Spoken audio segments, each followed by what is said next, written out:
English articles के इस explainer में स्वागत है। आमतौर पर अंग्रेजी में एन और द का इस्तेमाल किसी नीरस ग्रामर रूल जैसा लगता है जिसे बस रटना पड़ता है, लेकिन सच्चाई बिल्कुल अलग है। इसे एक नियम की तरह नहीं बल्कि एक सफ़र की तरह देखना चाहिए, एक फेमिलियरिटी जर्नी यानी परिचय का सफ़र। ये सफ़र शुरू होता है किसी अनजान चीज़ से और ख़त्म होता है एक बिल्कुल जानी पहचानी चीज़ पर। तो आ जाइए इस पूरे कॉन्सेप्ट को बहुत ही सरल और सटीक तरीके से समझते हैं। आगे बढ़ने से पहले एक बड़ा ही अजीब सवाल जो अक्सर दिमाग में आता है, आखिर NR क्यों बोला जाता है जबकि शुरुआत H से हो रही है, और अ यूनिट क्यों कहते हैं जबकि उसकी शुरुआत U से होती है। दोनों में आखिर फर्क क्या है? पहली नज़र में देखें तो ये नियम पूरी तरह से विरोधाभासी लगते हैं, जैसे इनका कोई लॉजिक ही ना हो। लेकिन असल में इसके पीछे एक बहुत ही बेहतरीन और तार्किक संगत सिस्टम काम करता है। आइए देखते हैं कैसे। तो चलिए जल्दी से अपने इस रोड मैप पर नजर डालते हैं। सबसे पहले हम द जनरल एंड न्यू पर बात करेंगे, उसके बाद द स्पेसिफिक एंड नोन पर आएंगे, तीसरा पड़ाव होगा व्हेन टू यूज नथिंग, और अंत में करेंगे एक फाइनल रिव्यू। शुरुआत करते हैं पहले सेक्शन से, द जनरल एंड न्यू यानी इनडेफिनिट आर्टिकल्स अ और एन। ये हमारी फेमिलियरिटी जर्नी का बिल्कुल शुरुआती बिंदु है।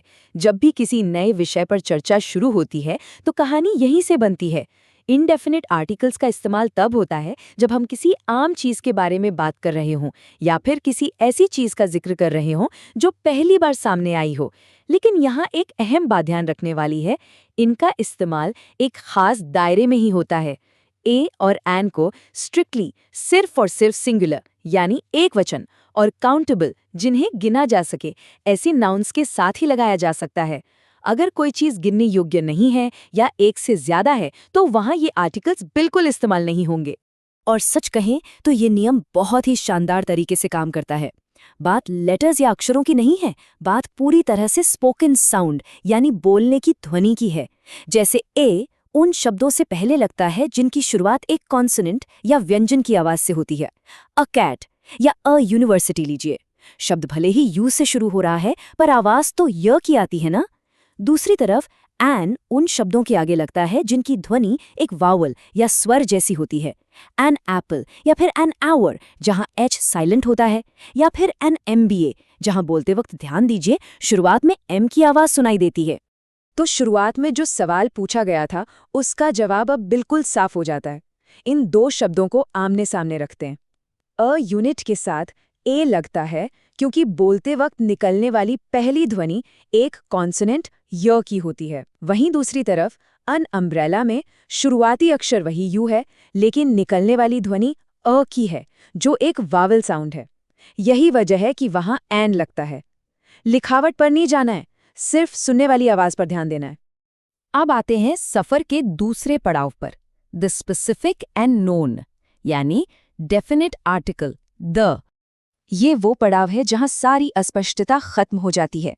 डेफिनिट आर्टिकल यानी द का इस्तेमाल तब होता है जब बात सुनने वाले को पूरी तरह पता हो कि आखिर किस चीज की बात हो रही है।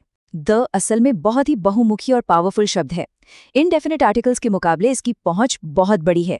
ये सिंगुलर और प्लूरल दोनों के साथ लगता है और काउंटेबल के साथ साथ अनकाउंटेबल नाउन्स के साथ भी बिल्कुल फिट बैठता है। शर्त बस एक ही है, चीज निश्चित और जानी पहचानी होनी चाहिए। चलिए देखते हैं कि ये कैसे आगे बढ़ता है। ये स्टेप बाय स्टेप उदाहरण इस परिचय के सफर को बेहतरीन ढंग से समझाता है। इसे हम सेकंड मेंशन रूल कह सकते हैं। स्टेप 1 देखिए, I saw a movie last night. यहाँ मूवी का जिक्र पहली बार हुआ है। ये दुनिया की कोई भी मूवी हो सकती है, इसलिए अ लगा।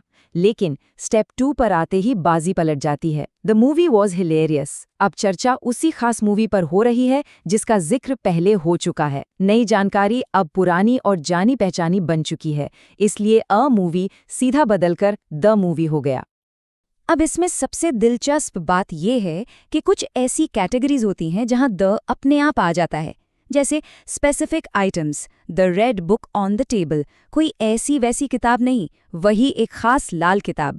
फिर आते हैं यूनिक थिंग्स जो इस पूरी दुनिया में इकलौते हैं, जैसे द सन, द मून या द इंटरनेट। उसके बाद सुपरलेटिव्स जो किसी चीज का एक्सट्रीम पॉइंट दर्शाते हैं, जैसे द टॉलेस्ट बिल्डिंग या द बेस्ट डे। और चौथा है जियोग्राफिक ग्रुप्स यानी ऐसे भौगोलिक समूह जो इकट्ठे होकर बनते हैं, जैसे द यूनाइटेड स्टेट्स या द हिमालयास। इन सभी में ऑटोमैटिकली एक निश्चितता जुड़ी होती है। आगे बढ़ते हैं तीसरे हिस्से की तरफ, व्हेन टू यूज नथिंग। इसे जीरो आर्टिकल भी कहते हैं। ग्रामर की एक बहुत बड़ी सच्चाई ये भी है कि ये जानना जरूरी है कि कब किसी नियम को बिल्कुल नहीं लगाना है। लंदन के आगे से द का हमेशा के लिए हटना अपने आप में एक सॉलिड प्रूफ है। प्रॉपर नेम्स, जैसे किसी शहर या देश का नाम, उन्हें अपने आगे किसी आर्टिकल की कोई जरूरत नहीं होती। सिर्फ लंदन कहना ही काफी है। जब तक कोई देश किसी समूह से मिलकर ना बना हो, उसके आगे कभी कोई आर्टिकल नहीं लगता। कुछ और भी सिचुएशंस हैं जहां आर्टिकल्स को पूरी तरह छोड़ देना ही बिल्कुल सही ग्रामर है। अगर हम जनरल प्लूरल्स की बात करें, जैसे आई लव डॉग्स, तो इसका मतलब है दुनिया के सारे कुत्तों की बात हो रही है, इसलिए यहाँ आर्टिकल स्किप होगा। यही नियम एब्स्ट्रैक्ट कॉन्सेप्ट्स या भावनाओं पर लगता है। लव इज पावरफुल कहना सही है, द लव कहना बिल्कुल गलत। भाषाओं के आगे भी आर्टिकल स्किप होते हैं, जैसे शी स्पीक्स फ्रेंच, और बिल्कुल यही रूल हम पढ़ाई के सब्जेक्ट्स पर भी लगाते हैं, जैसे आई हेट मैथ। ये सभी शब्द अपने आप में पूर्ण हैं, इन्हें आगे किसी तरह के परिचय की जरूरत ही नहीं होती। और अब हम आ गए हैं अपने आखिरी पड़ाव पर, द फाइनल रिव्यू। चलिए इन सबको एक साथ रखकर देखते हैं। ये कंपैरिजन इन सारे नियमों का एक परफेक्ट निचोड़ है। अगर बात किसी ऐसी चीज की हो रही है जो गिनने योग्य है, एक वचन है, पर कोई स्पेसिफिक नहीं है, तो हम ए या एन लगाते हैं। उदाहरण के लिए, आई नीड अ फोन, यहाँ जरूरत किसी भी फोन की है, चाहे वो कोई भी हो। लेकिन जब हम कहते हैं आई नीड द फोन, तो वहां नाउन का टाइप मायने नहीं रखता, वहां सीधा द आता है, क्योंकि बात किसी बेहद खास और निश्चित फोन की हो रही है। नई जानकारी से शुरू होकर निश्चित जानकारी तक का ये बदलाव, दरअसल यही तो आर्टिकल्स का पूरा सफर है। तो इस सफर को खत्म करते हुए एक दिलचस्प सवाल पर सोचते हैं। जब अगली बार आप बातचीत में कोई सेंटेंस बोलेंगे, तो क्या उसके आगे आने वाले अगले नाउन के साथ किसी आर्टिकल की जरूरत होगी या शायद बिल्कुल नहीं होगी? ये सिर्फ ग्रामर का कोई सूखा नियम नहीं है, बल्कि विचारों को बिल्कुल सटीक ढंग से सामने रखने का एक जरिया है। अगली आम बातचीत में इस फेमिलियरिटी जर्नी को जरूर आजमा कर देखिएगा। इस एक्सप्लेनर में आज के लिए बस इतना ही।